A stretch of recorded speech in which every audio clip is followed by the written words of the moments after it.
the slip happened by chance. But the fact that I was at that right time, at the right place, is not by chance. I was on the edge of joining Arsenal. It didn't happen because they didn't want to reinforce Arsenal. So I had to stay and fight for my position. I believe that this is the game that made Mourinho want me to stay for the season, for the following season. I've never had that trajectory. The other one, maybe I'm African.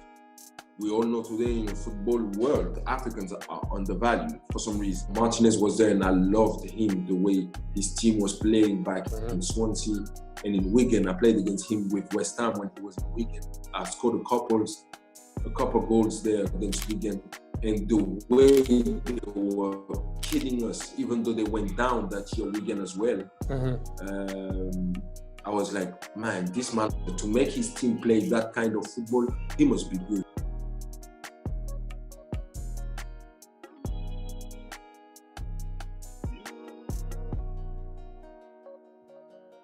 Thank you for coming on the podcast as well. I appreciate taking your time out.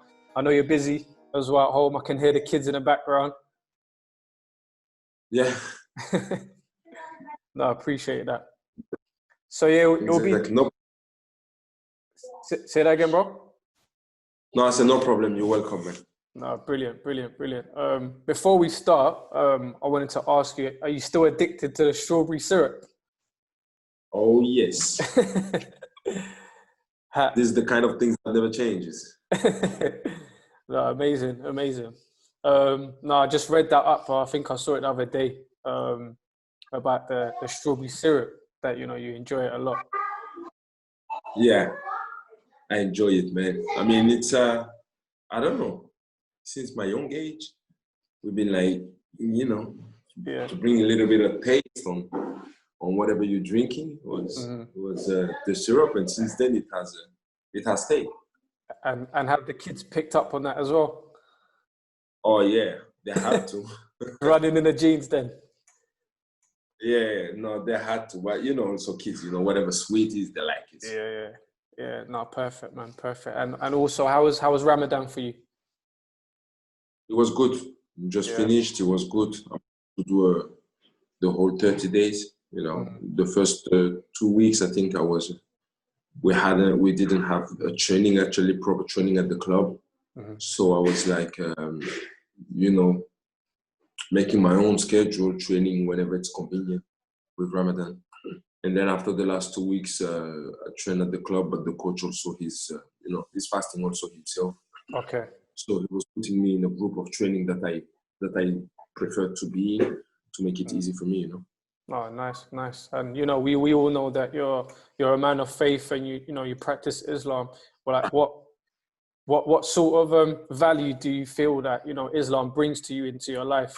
Because, you know, you hear a lot of stories of footballers, you know, they do a lot of X, Y, Z partying and things like that. But people need to realize there's a lot of footballers that, you know, they value those sort of things. So, like, for you, for yourself, like, how much value does it bring to you? I mean, you know, it would be difficult for me to pick one value over another, because Islam is a whole mix of tolerance, of love, of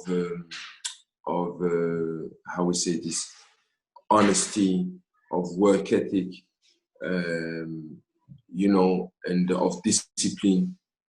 You know, there's so much in it, and I use it. It's a lifestyle. You know, it's not just something that you use whenever it's convenient. It's from the moment you wake up until the moment you go to sleep. It's like, yeah, it's a lifestyle. This is how you live. And I mean, picking one value over another is difficult. But for me, when you see my life, I try to do as much as I can regarding that religion, and it has brought me up to today good. You know, but the most, if I can give a piece of advice to people that does not believe, is first of all to learn what it is. And there's not a best way to learn than to learn the Prophet himself and his behavior, you know, to learn about it.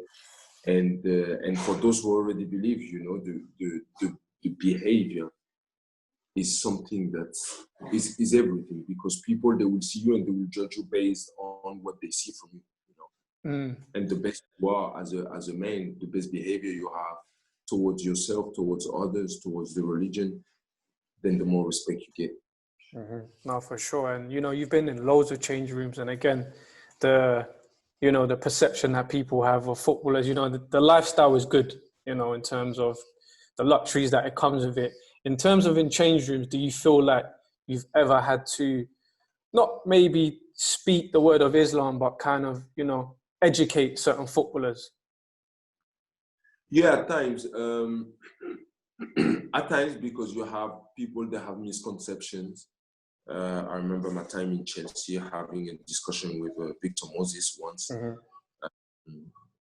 in a bus, and sometimes you have to explain people, because, you know, they hear certain things and then they see Muslims doing the complete opposite. And I always have to tell them, first of all, you don't judge any religion, not only Islam, but you don't judge any religion based on its believers. Because at the end, we are human beings and we make mistakes, you know. Yeah. And sometimes we do the right things, the right choices. It does not mean that we do the wrong thing, that Islam taught us the wrong thing. It's just us as human beings, we do what is bad. So, you know, you have to educate people that does not know or have misconception of it, to make them understand that Islam and Muslims is two different things. No, for sure. No, I agree with that. Yeah, no, for sure. No, I agree with you. You know, a lot of people feel that, you know, and like you said, they see you becoming, you know, or a Muslim, and they see other things that are in the media, etc. And it's like, I'm not that person. I'm a different person. Do you know what I mean? You can't put us all in one category. So it's important for people to understand that as well, which I agree with you. I wanted to get in, before we get into like your career, because you've had a great career and it's still going on. But just like your childhood, I want to take you back to your childhood. What was that like? What made you Demba Ba, the person that you are today? I mean, I think the way I grew up pretty poor. My mom did a great job because she didn't show us how poor we are. I just realized it growing up, you know. Yeah. But then I was like, no, you know, I live a normal life. I eat. I got food on the table. I got clothes on my back.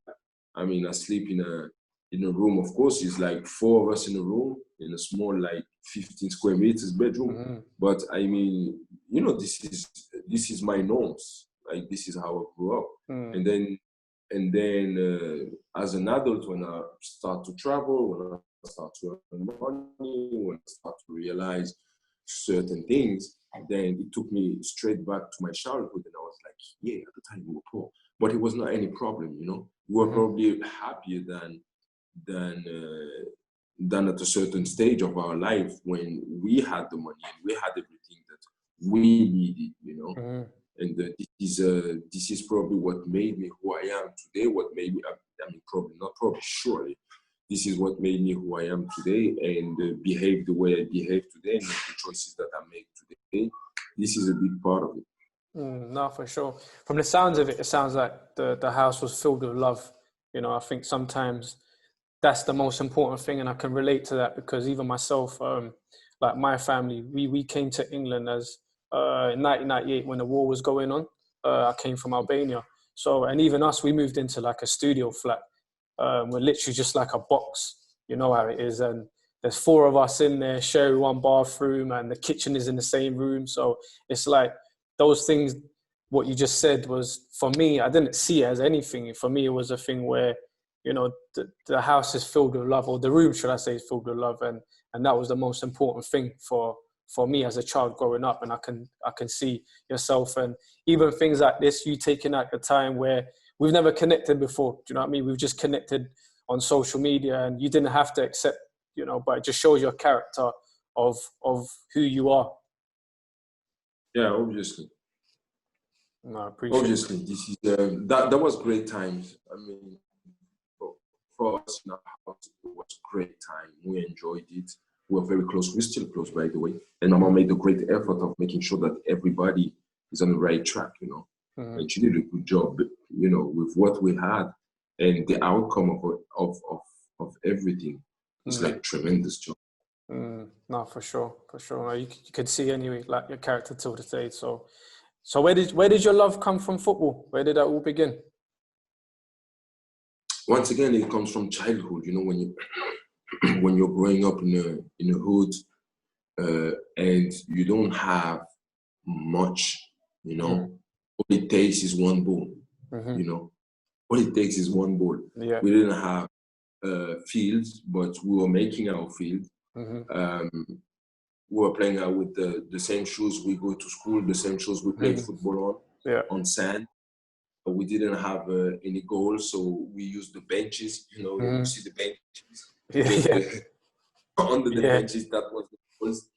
And sometimes when we wanted in the weekend, we had the school just behind the house, so we were just climbing the wall of the school when playing in the school, even though the school was closed. You know, so this is, you know, when you come from there once again from the project, and you don't have much.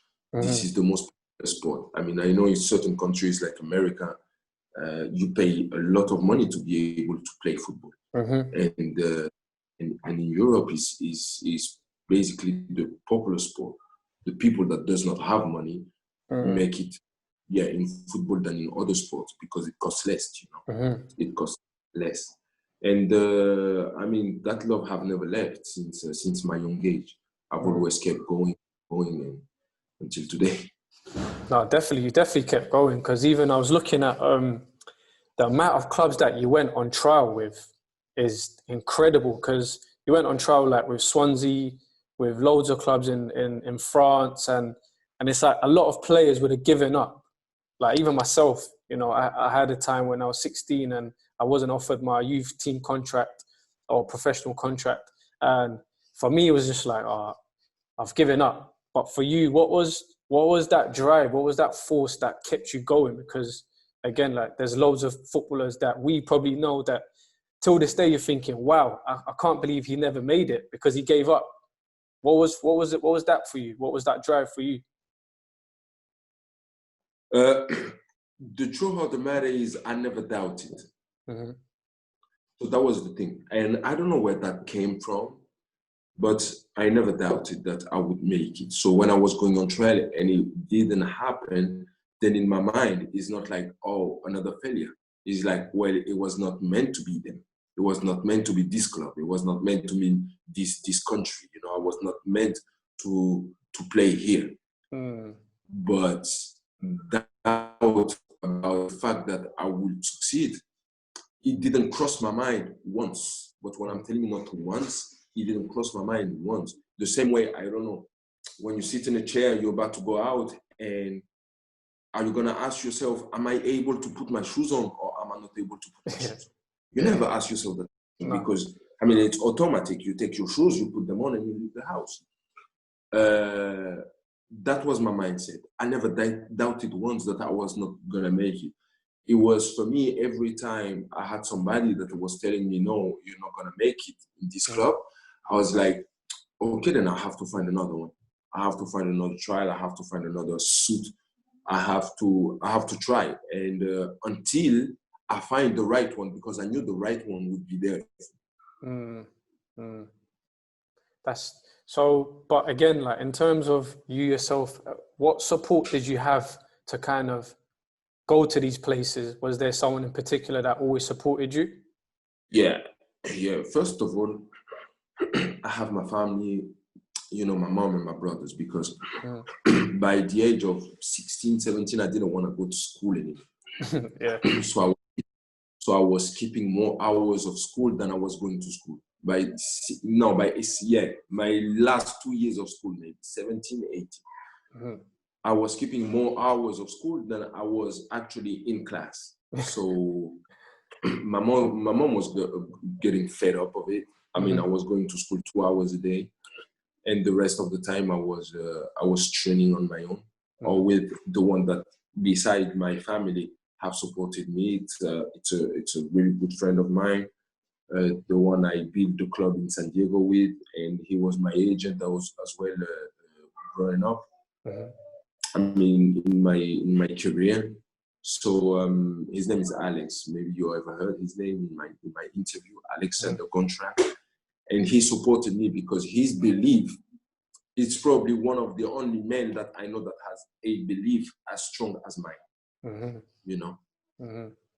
And I think if it was not for him as one of the causes of being in my life, it would have probably been different. But he's the one who actually spent from his own money, spent from his family money in order to give me a chance, not knowing if the money would or not, you know. But just, okay, I believe in this kid, and then I spend from my own money, from my kids' money, from my wife's money, I will spend it for this kid because I believe in him. And if it was not for him, it would have probably been a different story because he took me in his car. We went to Lyon. He took me in his car. We went to Auxerre. He took me in his car. We went to London, and then we went to North England. You know, and all of this, I did it with him. And my goals, you know, the setup of my goals have been done with him. So since I am 16, so it's been now almost 20 years that he's around me, and if it was not for him, I would have had a different career probably. So you had that solid foundation. But even thinking of that, you know, having someone that is supporting you so much, I'm sure you was just thinking, I don't want to disappoint this person. You know, for a young man, that's a lot of pressure to hold. Did you ever feel like that? No, I never had that. I never felt in my life that I have to not disappoint this person or my kids or my family or my background and stuff like this, because first person I don't want to disappoint is me, you know. And if I know if I disappoint myself, others will be disappointed. And if I am happy about myself, others will be happy about myself.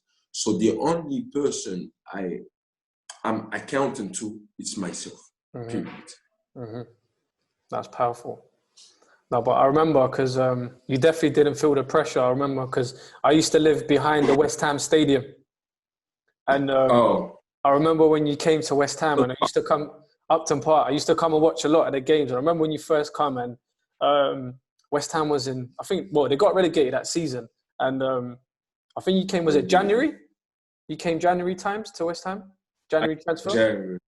At the end of January. Yeah. And it's like, they needed goals. And you just came, and you, like, no one really heard of you in the UK like that in terms of in the Premier League. And when you came, you just, it was like, who's this guy coming in, scoring goals, and with the pressure that West Ham had at the time. And again, you just said you don't feel that pressure. But again, coming to the limelight of the Premier League, did you ever feel like, you know what, this is my time now, I need to shine? You know, unfortunately, and I don't know why I've always been the underdog in my career. I cannot understand why. Sometimes I'm thinking maybe because I don't have the same trajectory as others. I didn't went to football academies, and then growing up in the football academies, you're 13, you're 15, you're 17, and then you go to under 21, and then you make it to the pros. I've never had that trajectory. The other one, maybe I'm African. We all know today in the football world, Africans are undervalued for some reasons. I don't know why, but I don't know why. I have my ideas. So that was also probably one of my questions. Is it because my background is that, you know? So I didn't want to kill my head with all of those thoughts. I was like, listen, this is what you like to do, and this is what you know how to. When you know how to do something, at the end of the day, you know, pressure does not interfere too much, because you know about what you are able to do. So when I was coming in, I was like, listen, go do your things and go out. My only aim is like, when the game's finished, you put your head up and you leave the field. If you are able to leave the field, head up, then you have done your job. You know, scoring goals is is the outcome of a lot of work. But at the same time, you don't have as much power over scoring goals than, for example, a tennis player winning a Grand Slam.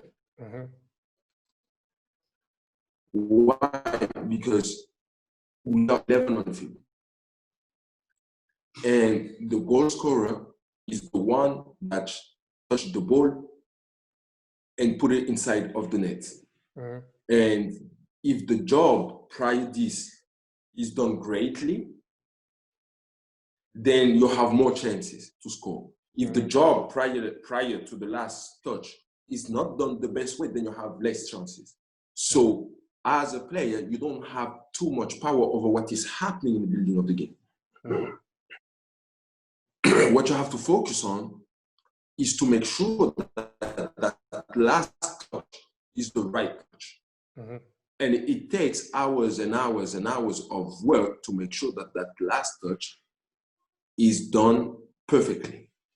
And this is mostly the power that you have over scoring goals. But all the building before that, you don't have too much power over it. You have some, but you don't have too much power over it. And that's why you will see people that plays in teams that have the ball constantly and can build the game and have great midfield players that can assist. You will see most of the time those strikers in those teams will have a great amount of chances. Not saying of goal, but of chances. You know, and then it's down to the player that is here to score the goals to make sure that he converts all those chances into goals.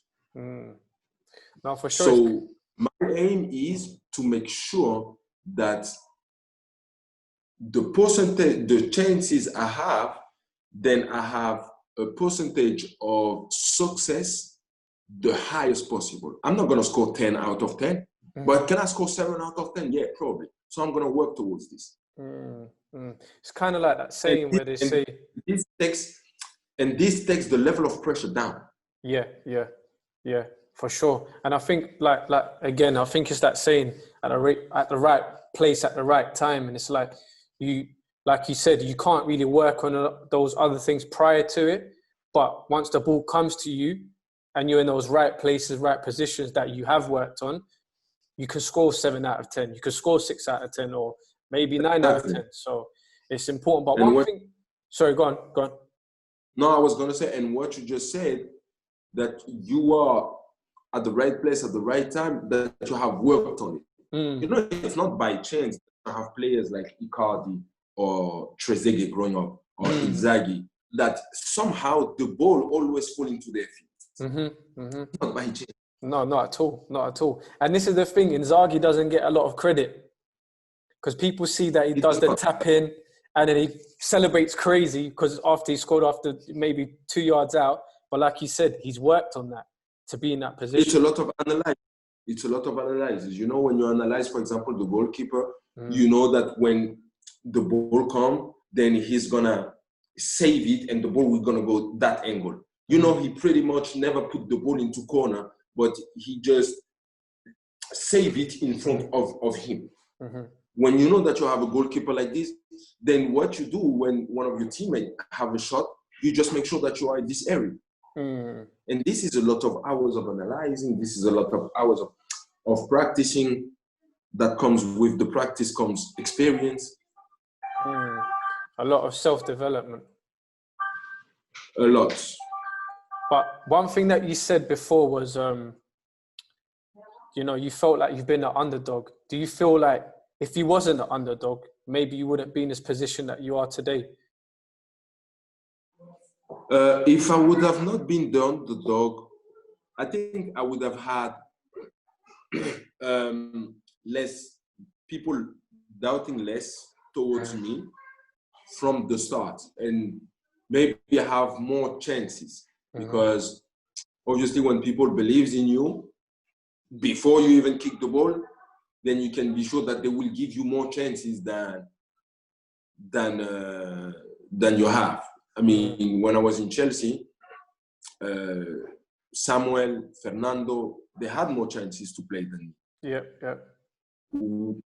Was it because they were better? Was it because they were better goal scorer or stuff? I don't know. But one thing is sure is that at that stage, when I came to Chelsea and Samuel was there and Fernando was there, I was fighting with players that people were talking about them as world-class player. World-class player, you know, play national team, win some European competition, national competition, and you have to fight against this. You know, you have to fight against this. Does it mean, and for sure, these people, they're gonna have more chances because what they have done prior to that moment was greater than what I have done prior to that moment. Forgetting that we don't come from the same background, first of all, and that normally you have to judge a player based on what he is today, you know, and not what he have done over the years. Of course, what a player have done over the years gives you more confidence when you put him on the pitch, but it does not mean that what he have done back in the days would be what he do today. And I think this is to answer your question. I think if I would have had more credit instead of being the underdog, then I would have probably have a different trajectory of career also. No, for because sure. A player, for a club, a player is more than a player. You know, a player is like merchandise. We make money with it. So we buy him. Can we make some advertisement with him? Yes. If, for example, he's European player, then or American player, advertisement will be more than if he's African player. Then you know what? Okay, we're gonna make more money then. So nowadays, when we buy players, we don't buy them only because they are good footballers. We buy them because they're gonna make money for the club. No, for sure. But, I mean, you can see it anyway. Like, no disrespect to him because he's a top-class player, but someone like Maguire, for me personally, I wouldn't pay that money for him. And again, not taking anything away from him. He's a fantastic player and he deserves to where he's got to. But again, like someone, for instance, like Koulibaly, do you feel he would go for that same price as a Maguire? I don't know if he would go for the same price, but something I believe is that if he was, for example, Spanish or French, he would have probably been gone to a top 5 club years ago. They would have not waited until now. For sure. Which is, yeah, it's sad to see. And it's like, to be honest with you, football does reflect, you know, society.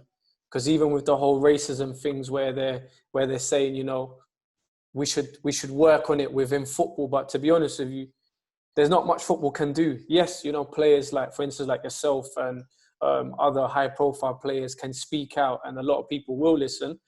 But in terms of that side of things, for me personally, that's a society problem. You know, there's a lot of work to be done within society in terms of the mentality people have been, you know, fed. Which for me personally, again, it's hard to kind of make football the pinnacle to try and change that outlook, if that makes sense. In terms of like the racism, in terms of football, you know, a lot of people hold football as the pinnacle to try and change that sort of stigma that's happening. But that's a society problem, you know, for me. And I think it's unfair for football to kind of change that outlook because people have been fed so much garbage over the years that, you know, it's a lot of work to be done. And it's about educating yourself and understanding the real truth. And, you know, for me, again, like it's a bit unfair on footballers to try and change that outlook for people because, yes, you know, people like yourself have that sort of platform to change that outlook on people's views. But again, there's too much pressure on footballers to kind of change that. In my opinion, anyway, I think personally it's a society problem. I don't even believe people want footballers to change this. Okay. I think a very few amount of people want footballers to change this. And my belief is that they want footballers to be footballers, not to interfere into any of those problems, not to interfere into any of those things. You're a footballer, you give entertainment, stay where you are. Because as soon as a footballer starts to talk, then he's seen as an enemy, especially when they don't, because they prefer it to be that way. And as you said, and as I said in a podcast not long ago, you have to change this from houses where babies are born and grow up. You have to change this from school. I don't give the first responsibilities to school, but school has a role to play. But in school, there's a lot of lies as well. I mean, my kids, they come back from school, they have learned about something, about Great War Great War. I can't put great and war at the same time, but the same sentence, but war that have passed about histories about certain countries, and you look at it and you're thinking, that's big lies. So, I mean, schools that are not even objective when they tell facts, how are they going to be able to raise kids with great values? It starts from home. Even the schools have responsibilities, but it starts from home. When you're home, you have a newborn baby, and then he grows up. What makes him think that he is better than this person because of his skin color, or because of his level in the society, or because of his bank balance? Like, you know what I mean? Yeah. And it's for sure. From home. Parents, when you see your kids doing some silly stuff, don't blame the kid.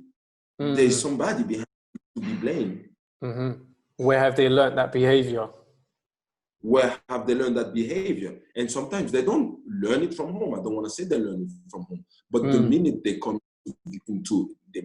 back into home, you have the responsibilities to know what they have learned about in school today or with their friend in playing areas, and you have the responsibilities to change those things if they are not right. No, for sure. As a parent. For sure. And I'm sure you're doing a great job at that as well, because even speaking to you now, you're so... No, I'm sure you are. I'm like my mom says to me, like I wasn't given a manual to try and raise you. I'm trying my best, so that's the only thing that you can do. Exactly, and she's right. I mean, nobody can wait until he knows he's going to be a good parent in order to have kids. And even if you have 5 kids, the number 6, it's a totally different education. Any kids, you can take them from the same womb, they grow up in the same house, and they end up different. You know, because every kid is different. That's beautiful. Every kid comes with his own personality. Every kid comes with his own fears and problems, and you have to adapt your education based on the kid that you have, not giving the same to everyone. I believe it's a mistake doing the same exactly with everyone. Some people need more attention, some people need less. Some people need more firm education, some people you must give some, you must be small with them and give them room to breathe. No, that's for sure. And it's quite similar to football, I guess, being around different characters and being around different managers. But I wanted to speak to you about your time at Newcastle, because your relationship with Papa Cisse, you lot were scoring goals, silly goals in the Premier League, and I'm sure you was giving defenders some nightmares the night before they played against you guys. Like, what was that relationship like, and how did it blossom because it just seemed natural? Yeah, it seems natural, even though it was a normal relationship. We had respect towards each other. I wanted the best for the team. I wanted the best for the team in general. So whenever I had to do some things that I didn't want, or that was costing me. I was doing it because the interest of the team was greater than my own, and that's basically it. But we're not the kind of people that hang out together, that are friends, that have kept friendship. No, you know, I talk to him only when we speak, when we meet, when we play against each other, or if we meet some days, out of respect, you know, because that's it. But I know from the side of the pitch, it seems crazy, maybe because, you know, we have kind of the same background, we play in the same national team, we are the same age, more or less. So, you know, it brings some kind of link when we are on the field, you know. And probably is why we're playing so good. Yeah, that's strange because, again, like you said, from the outside looking in, it just looked like you guys gelled so much. But at the same time, you know, you got a job to do on the pitch, like you said. And once you get to that high standard, it's not really about being the best of friends. It's about, can we do the job for the team, you know? And that season, you guys nearly qualified for the Champions League. Yeah, and that was my mindset. I mean, whenever I was getting onto the field, it was like, okay, I'll give my best for the club.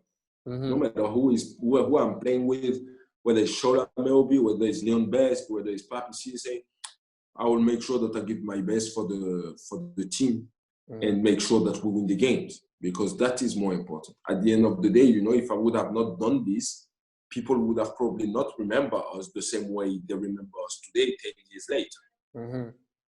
You know? Yeah, no, for sure.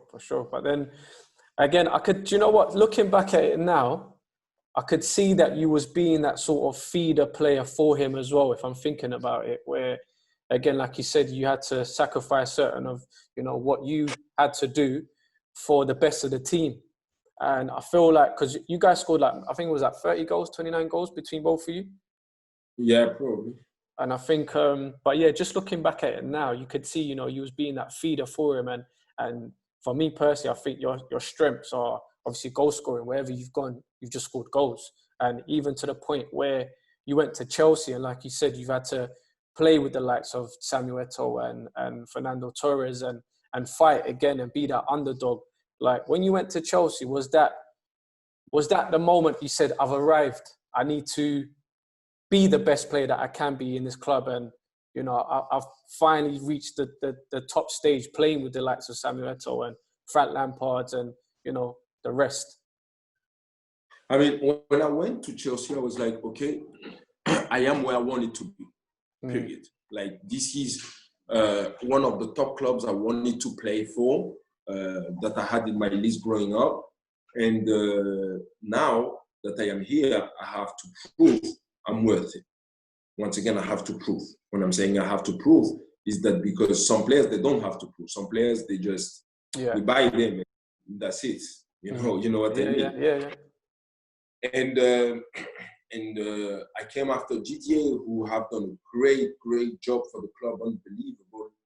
And, you know, my quality as a football player, I believe that I could have reached that level, because a football player is more than a football player. And we see every day some football players that are 10 times better than me, but that didn't have the career that I had. You know, I can name you, a great amount of players that were better than me, but that didn't have the same career. Why? Because football is not only specific quality on the field. You know, you have to stay healthy, you have to be professional, you have to have discipline, you have to be strong mentally. You know, it's everything made.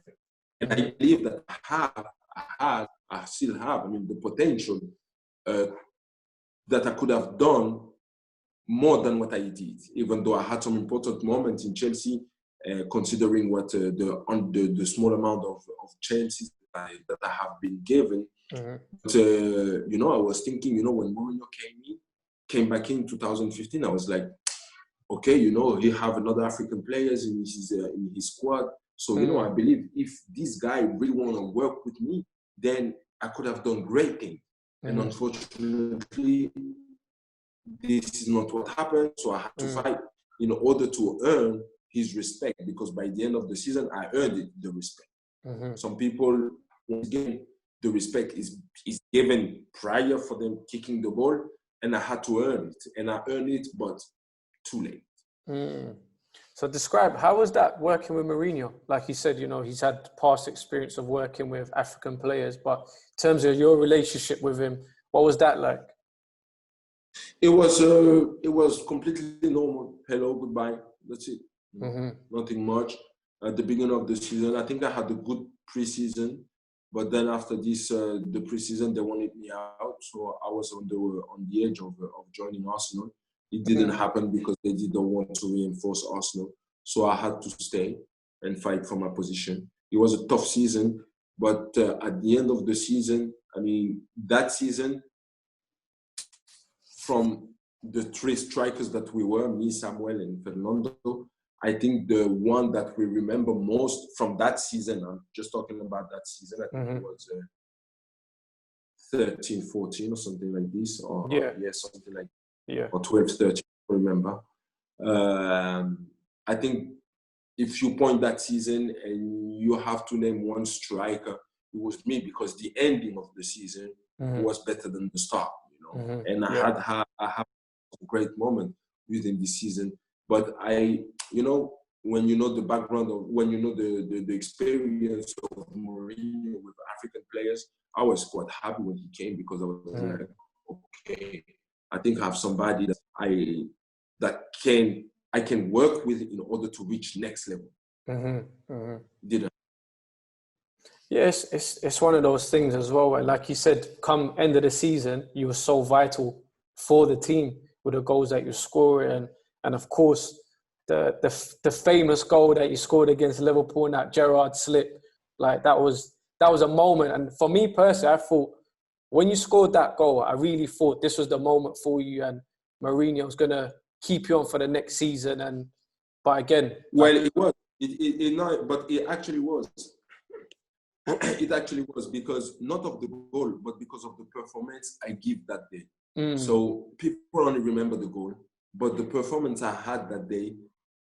Not only Mourinho, I had, for example, a friend of mine that I was friends for years, but never saw me play in live. And he came to that game. He was in England, so he came to watch the game.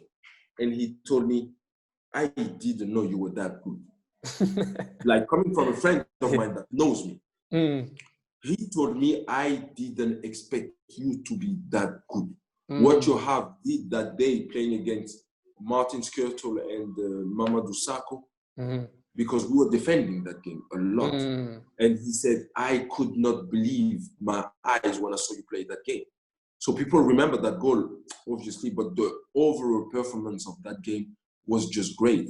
And I believe that this is the game that made Mourinho want me to stay for the season, that for the following season, because after a couple of days, he came and talked to me and said, Demba, I want you to stay in this club. No, I decided. You didn't want to stay? I mean, after a couple of months of thoughts, because I went on holiday and then new preseason, and towards that new preseason, I decided, for personal reasons, for also because, I mean, it was difficult for me to keep trusting him. I decided I would go. But I believe that I have earned his respect that day in that game. No, for sure. No, you can see, you know, when you see somebody, when you see somebody, how he talks to you before and after, how his assistant talks to you before and after. I could see, I could feel, I could see in their eyes, oh, today is the day that he showed us he's world class. No, but you could see anyway, not with him, but a lot of people, because that game itself, like Mourinho, just his character, he builds up a lot of games, and I'm not sure how the atmosphere was before the game, but for you to go 1-on-1, and after that Gerrard slip, to go 1-on-1 with that pressure, and I think Gerrard was chasing you, a lot of players were chasing you, to keep that cool and to slot the ball in like that. Not many strikers can do that. For you to do that, you have to be class.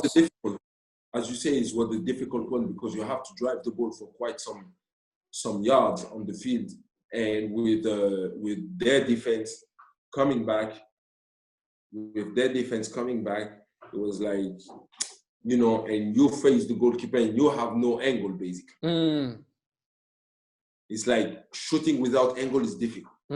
For sure. But I managed, as you said, at that moment for me, once again, it was not all the pressure of the game, the pressure of the stadium, the pressure of the coaching staff. No, it was like, it's me against the goalkeeper, a situation that I have experienced many times in training and in games for the last 10 years or so. Okay, so you make the best of it. So it goes back to what you said, where it's like you've worked on these things, and it's like prior to that, because no one knew he was going to slip, but you were so sharp to pounce on that ball that you've worked on these things. And some people will be like, oh, that's a good reaction, but no, I've actually worked on this for years for this moment. Once again, is how you position yourself. I could have been in a different position, you know, but as a player, you have to understand tactically where to put yourself in order, first of all, to stop the opponent's attack, so to make it difficult for them to come in. And at the same time, if you guys recover the ball, to be in good position for your teammates to find. And once again, this is a lot of work, this is a lot of experience. It's not something that happens by chance. The slip happened by chance. But the fact that I was at that right time, at the right place, is not by chance. No, for sure. But then, so like you said, you made that decision, that personal decision to move on. I'm sure you probably had loads of offers to stay in the Premier League. Why did you decide to go abroad? And you went to Besiktas, right, after that? Because first of all, based on my agent, Alex, at the time, I didn't have lots of offers to stay in there. I had a lot of offers before Mourinho came. So when Mourinho came in, if I remember, I had a couple of clubs in England, Arsenal, I had AS Roma, I had Benfica.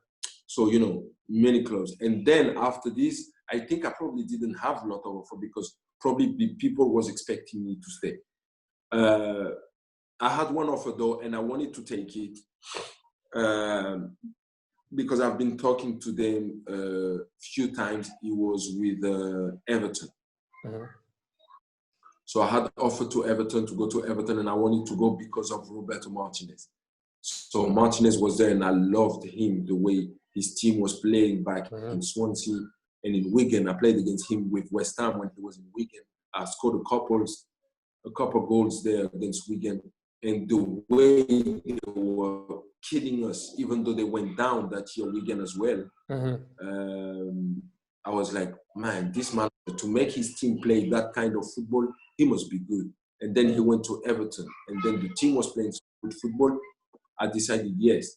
And then in the negotiation, didn't happen because the president of Everton at the time, he didn't want to spend money really to make sure that he have a good team. And then Besiktas came in the beginning of the following season, and I thought, you know what, as a Muslim, I'll have a good life there. You know, it's a Muslim country. You can live your faith like nicely. I had my best friend that was playing in Istanbul for Fenerbahce at the time, and I was gonna live like in the same compound as he lived, like 2 houses away from his. And I was like, you know, it's gonna be a great life. Yeah. And top of this, Besiktas was one of the top 3 in Turkey, and was playing the qualification for Champions League. So I was like, this is the club. And I came here and I had a tremendous season, scoring I think 27 and making a couple of assists. So it was a great. No, and then what made you move to? Because I know a lot of players were moving to China, but what made you move to China as well? Was it just to experience a new way? It was 2 things. First of all, I didn't want to go. I didn't want to leave. I was having a great time, you know, playing for these fanatics, and you know, every game is passion, and you score, so you don't want to leave really, and you have the chance to win titles and to play Champions League every year. So I didn't want to leave really. But so the Chinese came, they made me one offer, I rejected it. They made me two offers, I rejected it. They made me three offers, I rejected it. I rejected basically all their offers because in my mind, no way I'm going to play China. You know, and that was my state of mind. And then my agent came and said, Demba, listen, you know me, I don't want you to go. But one day I don't want you to turn around and say, I had the possibility to earn that amount, X amount of money in my life. And you made me not take the chance. So I have to tell you that there is a chance for you to earn that amount of money that you cannot earn anywhere else. But I don't want you to go because I'm a fan of football and I want you to play this. You still play in Europe. Remember when you left Chelsea for Turkey? I went mad. He was mad. He was mad. He didn't want it. He hated it. But I told him I want to do this, so he does it. Yeah. No, that's and nice. That time he said, I don't want you to go, but I mean, I have to put it, I have to give you all the circumstances and all the figures and everything. And I decided, you know what? I am 20, I think I was 28 or 29, I think, at the time I had the offer.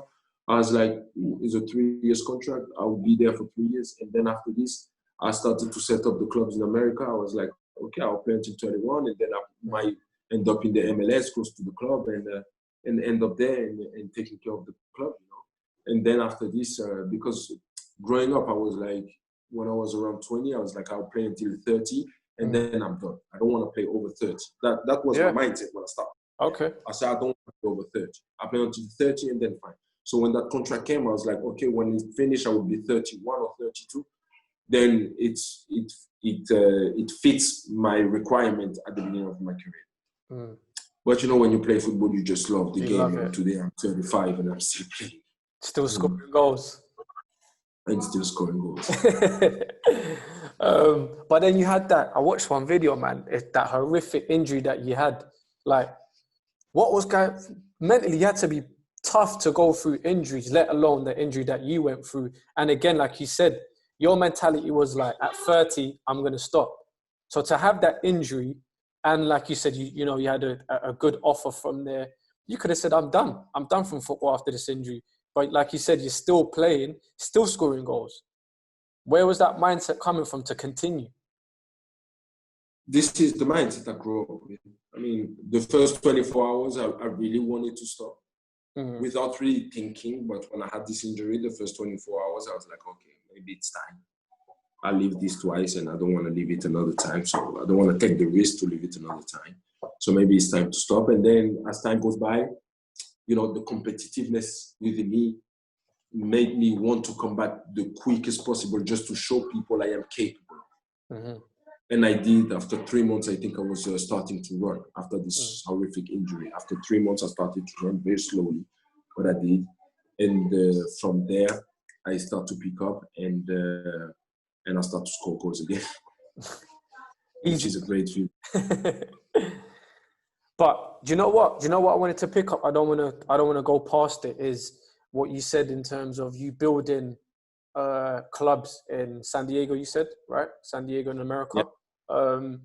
Because again, the lifespan of a footballer to make some good money it's not a lot of time. Maybe 10 years if you're lucky to play at a good standard as well. Like, it's very, very important for players to put their money in the right places. For you, like, again, I can see, and you know, just from your character, you're very well driven and educating yourself, etc. But you see a lot of young players that, you know, they haven't even made a first team appearance yet, but they're coming in with the biggest car that they can get. Like, what advice would you give to those players coming into the game that are making good money at this age? I mean, it's difficult to give them an advice because they won't accept it. Yeah. So, I mean, I would give them the first advice is that make sure you be careful on how you spend your money because it's not coming forever. So make sure you're safe before you start to enjoy. enjoy more than the enjoyment, because I mean you can still enjoy and be safe, but I mean buying crazy cars and flying private jets and stuff like this, make sure you save before, make sure you are safe before you start doing this. But I know they will not listen, so I will tell them just enjoy spending your money until you realize that between driving a Mercedes and driving a Rolls Royce, there is no big difference. So spend your money, make your experiences, lose it, and when you feel how it is to lose it, then it's the greatest experience you will have, bro. And I'm saying this not because I want them to live that way, but because this is the only way they can understand. And what made you set up a club? Crazy. It's not a great, but it's the best. No, but it's true. It's true, to be fair, because even myself, you know, like during my football career, I set up like a car rental business company with me and my friend. And at that time, we were just so focused with the football, and, you know, we didn't really pay attention to the business, and we had a few people that wasn't looking after it, to be fair. And it's like, literally, that collapsed and we lost pretty much all of our money. And it's like, when that hit us, we started to realize, you know what, we need to be actually serious about our money and how we're spending it and what we're spending on, because we were just doing things freely. We'll go to wherever, we'll go to clubs or we'll buy clothes and we'll do X, Y, and Z. And it's like, you look at the end of the month, you're thinking, did I actually spend that much? And it's like, it's crazy. When you actually lose all of it, like you said, you start to realize, start to appreciate. And it's like, now I'm the age of 29 and I feel like I have to be sensible. I have to be responsible with my money. And doing the things that you're doing in terms of setting up clubs is the mentality that these young players need to get from young. And it's like, for you, again, what made you do that? What made you go to America and set up a club?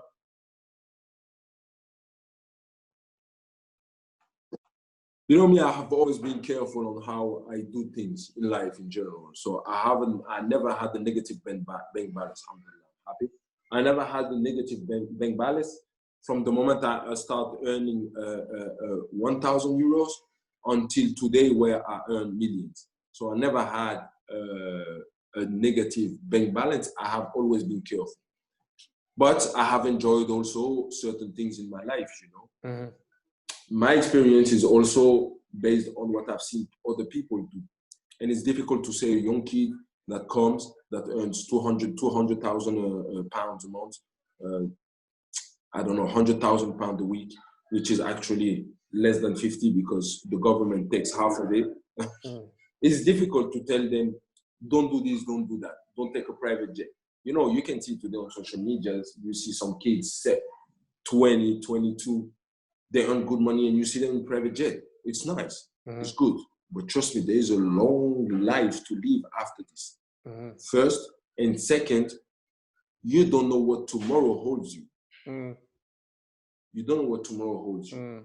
So why did I invest in San Diego? It's not the best investment.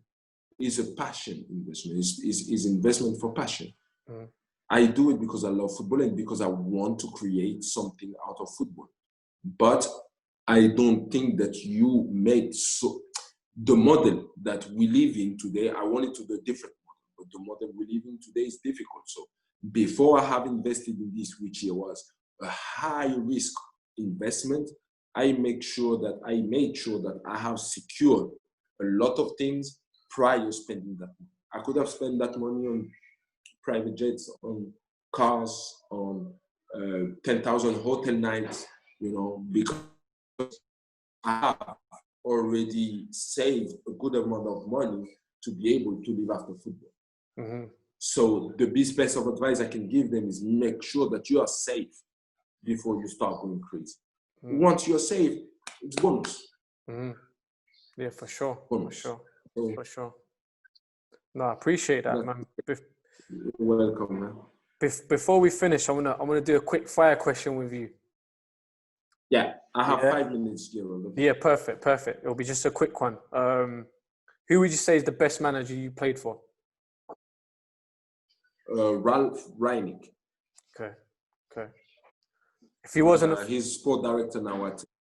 Where is he now? In Hoffenheim. Oh yeah. He's in Leipzig. Director in Leipzig. Yeah. By far. Okay.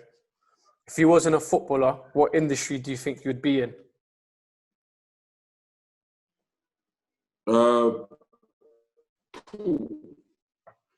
But you remember what I told you? Like, I had no doubt that I would be in them where you have no doubt that you can lace your shoes and leave your house. Yeah. For sure. I like that. I like that mentality. There's no plan B, just plan A. But it was for real. You know, some people, they say this just in order to motivate others. No, I skipped school. Like, I skipped school, so it was no plan B. It was not like I was going to school in case this does not work. No, I skipped school completely. Nah, for sure. That's not powerful. having no interest. Nah, it's powerful. Top 3 films. If you had to only watch 3 films in your lifetime, what would it be? It's tough. It would be Scarface. Okay. Didn't expect that. Training Day. Okay. And I would say Scarface, Training Day, and American Gangster. Yeah? Do you know what? I didn't expect that. I didn't expect that from you. No. To be fair, they're powerful films. They're one of my favorites as well. But I didn't really expect that to from you. But solid films. I love. If I can add the 4th one, I would put Remember the Titans. Oh, okay. Remember? Yeah. That's another powerful film. But here's number 4. I mean, Scarface, Training Day, and American Gangster. They are. No, powerful. 3 people you would invite for dinner, dead or alive. 3 people I will invite for dinner. Yeah, dead or alive. If they're alive or if they passed away. You're talking about personalities? No, just in general. If you had a dinner today and you could invite 3 people over, anyone, who would you invite? My mom, my best friend, and my wife. Beautiful. 1 word to describe yourself as a person. Simple. Like that. Last one. What have you learned in the last 6 months? What have I learned in the last 6 months? Life at home is better than life. Life at home is better than life traveling and playing games. Okay. Powerful, man. These last 6 months, have been crazy. Yeah. Stuff. I never spent so much time at home because every year you travel, you play, and then when it comes summertime, you just go to national team, and after national team, you have 2 weeks where you just rest and you go on holiday. So I would say life at home has no equal.